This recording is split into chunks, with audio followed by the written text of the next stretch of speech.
వైష్ణవి గారు, మీ క్యారెక్టర్ ఎంత రెస్పాన్సిబుల్? అంటే ఎంత స్టోరీని ముందుకు తీసుకెళ్ళడానికి మీ క్యారెక్టర్ ఎంతవరకు పొటెన్షియల్ క్యారెక్టర్ అనుకోవచ్చు? నేను actually yeah double role play చేస్తున్నాను. అలా అవ్వడానికి ఒక కారణం ఉంటుంది. అంటే 2 రోల్స్ ప్లే చేయడానికి ఒక మెయిన్ రీజన్స్ ఉంటుంది.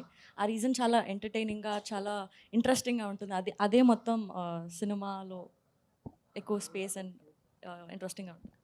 వైష్ణవి గారు, నేను వెంకట్ ఇంటికి అండి. బేబీ తర్వాత మీరు నెక్స్ట్ మూవీ చేశారు, అది అంత సక్సెస్ కాలేదు. సో దీనిపైన ఎలాంటి కేర్ తీసుకున్నారు? అంటే ఒక హీరోయిన్కి నెక్స్ట్ ఒక ఫ్లాప్ పడ్డదంటే మళ్ళీ అవకాశాలు రావడం చాలా కష్టం కదా. సో దీన్ని ఎలా చూస్ చేసుకున్నారు?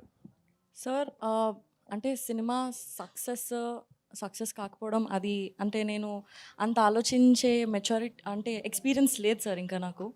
బేబీలో నేను క్యారెక్టర్ వరకు చూశాను, ఆ సెకండ్ సినిమాలో కూడా క్యారెక్టర్ వరకు చూశాను. అది నాకు చాలా ఇంట్రెస్టింగ్గా, చాలా స్కోప్ ఉన్నట్టుగా అనిపించింది. ఇందులో కూడా నేను అదే చూశాను. నా క్యారెక్టర్ చాలా ఇంట్రెస్టింగ్గా, చాలా స్కోప్ ఉంది అండ్ పర్ఫామ్ చేయడానికి నాకు చాలా ఎక్సైటింగ్ అనిపించింది. సో నేను మోస్ట్లీ క్యారెక్టర్ పైనే నేను సెట్ అవుతానా, నన్ను నేను చూసుకోగలుగుతానా అండ్ నేను బాగా చేయగలుగుతాను అన్న దానిపైనే ఫోకస్ సార్. బేబీ ప్రొడక్షన్స్లోనే మళ్ళీ మీరు ఆనంద్ గారికి సినిమా అన్నారు, కానీ మళ్ళీ ఇంతవరకు ఏం అప్డేట్ లేదు, ఏంటి? అది అన్ఫార్చునేట్లీ అది ముందుకు వెళ్ళలేదు సార్. బట్ మేబీ ఫ్యూచర్లో ఇంకా ఏదైనా వస్తే I'm looking forward to do. I've always had a great experience working with them. So అంటే ఎస్కేఎన్ గారితో అంటే ఆ ప్రొడక్షన్తో అయితే మీకైతే ఇబ్బంది లేదు కదా? ఉందని ఎవరు చెప్పారండి? అంటే మొన్న దాంట్లో కొద్దిగా సోషల్ మీడియాలో అయితే ఇదే వైష్ణవి గారిని ఇలా అన్నారు అనేసి కొంత ఇదైతే అయింది. అదే చెప్తున్నాను, ఎవరిని అన్నారో మరి నాకు తెలీదు. బట్ ఏదైతే బయటకు వచ్చిందో న్యూస్, దానికి ఆన్సర్ చేయడానికి ఒక వీడియో చేసి పెట్టారు. ఐ థింక్ దాంతో ఆన్సర్ వచ్చేసింది అనుకో. ఆయన నన్నేం అనలేదు కదండి. సిద్ధు గారు, అది సిద్ధు గారు ఒక నిమిషం.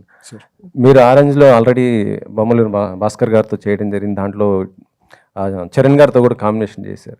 మళ్ళీ చరణ్ గారితో ఏమైనా చేయాలి అనుకుంటే మల్టీ స్టార్, ఎందుకంటే ఇప్పుడు ఉన్న హీరోస్ అందరూ కూడా మల్టీ స్టార్ గారు చేస్తున్నారు పెద్ద ప్యాన్ ఇండియన్ లెవెల్లో. సో మీరేమైనా అవకాశం ఉంటే మళ్ళీ చరణ్ గారితో కలిసి? Definitely would love to work with him always and is a sweet heart and whenever I've met him I've had great experiences, so definitely కలిసి వర్క్ చేసే అవకాశం వస్తే it will be really cool. Actually చెప్పాలంటే భాస్కర్ గారికి ఇప్పుడు success rate లేదు. Okay, so మరి ఆయన అండ్ మీరు వరుసగా బ్లాక్ బస్టర్ కొడుతున్నారు, ఏ హీరో అయినా హిట్ డైరెక్టర్కి అవకాశం ఇస్తుంటారు, మీరెందుకు ఇలా భాస్కర్ గారికి? అంటే సార్ హిట్ ఫ్లాప్ ఇక్కడ దట్స్ ఆల్ చాలా అది మన చేతిలో లేని విషయం అండి. నేను ఎప్పుడైనా ఏం బిలీవ్ చేస్తానంటే ఫస్ట్ ఈ మైక్ పక్కన పెట్టాలని బిలీవ్ చేస్తున్నాను. నేను ఏం బిలీవ్ చేస్తానంటే సార్, బేసిక్గా ఒక డైరెక్టర్ ఉండొచ్చు, యాక్టర్ ఉండొచ్చు, ఎవరైనా ఫిల్మ్ మేకర్ ఎవరైనా ఉన్నా కూడా వాళ్ళు హిట్ సినిమాలో తీస్తున్నారా ఫ్లాప్స్లో ఉన్నారా వాళ్ళు అనే దానికంటే ఎక్కువ ఇంపార్టెంట్ వాళ్ళకు ఒక సిగ్నేచర్ ఉందా లేదా అనేది సార్, వాళ్ళకు ఒక యూనిక్ స్టైల్ ఉందా లేదా అని. సో మీరు డెఫినెట్గా మీరు బొమ్మరిల్లు భాస్కర్ గారికి ఒక చాలా స్ట్రాంగ్ సిగ్నేచర్ ఉంది, ఆయనకు ఒక చాలా యూనిక్ వాయిస్ ఉంది, ఎవరు డినై చేయలేరు.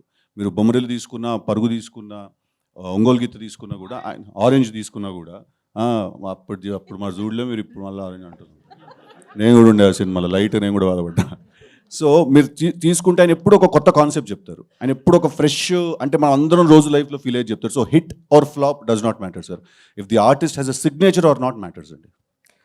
సిద్ధు గారు, బీవీఎస్ గారు సార్.